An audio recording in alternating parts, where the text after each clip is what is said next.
ઓ હાય હાય પૂરા કેદી આવ્યો ગામડે સવારે જ આવ્યો. લઈ તો ફોન લઈ તો કયા મારામાં રિચાર્જ પતી ગયું. કાળીને ફોન કરવો છે. એલા એક તો બીજા નંબર માંથી ફોન નહીં ઉપાડે.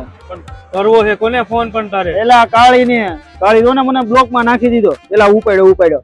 હાલો અરે હું કોણ? તારા જીજુ અપુડો. અરે હું સુરત આવી ગયો. સુરત હું ફોન કર્યો. મારી કાળીને ફોન ના લાગતો ને એટલે તને ફોન કર્યો. એને કેમ ફોન ના લાગતો? તમારા બે ના ફોન માં હું હમણાં રિચાર્જ કરાવું છું. આમ નો કર ભૂરી. તને કિટકેટ ભાવે ને? તારી હાટ હું આવું ને એટલે કિટકેટ નું આખું બોક્સ લેતો આવી. બસ એલી મારે એની અરે ઘર રાખવાનું છે. તારે ના આપવાનું. તું કે એમ કરે. તું ફોન દે એને. અરે કાળી ને ફોન દે ને બાપા તું. એલા પણ તું હજી મારા અહીંયા ઠેકાણા ના. શાંતિ રાખ ને. હલો શું કામ છે તારે? શું કરે મારી કાળી? અરે ભાઈ મરી ગઈ. 2 મહિના સુધી ક્યાં હતો? અત્યારે મરી તને યાદ આવી?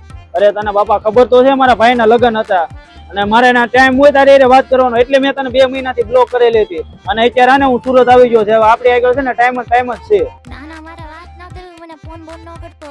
અરે એ બધું જો મય તું ઘરની બહાર નીકળે મારે તને જોઈ છે. 2 મહિનાથી મેં તને જોઈ ન. ના ના અહીંયા નો આવતો. મારા તારું કાંઈ કામ નથી. મારી કાળી આવી ગાંડી રી ન કરવાની હોય. સારું હોય આમ જો આ સાંજે હે ને 2 નું તૈયાર થઈ જજો. આપણે હે ને એર મોલ માં નવું ફિલ્મ આવ્યું ને જોવા જવાનું છે અને આમ જો હમણાં રિચાર્જ કરાવું છું હો તમારા બે ના ઓલા. ચાલા 2000 પડ્યા નાખ ને ખાતામાં ભાઈ. મારી પાસે આવવાના પૈસા નથી. તને ક્યાંથી 2000 નાખું? લાય ફોન લે મારો. સારા પરબરા ગાળિયા કરે. મેલ તો કરાવો નહીં. ખોટા ગુસ્સા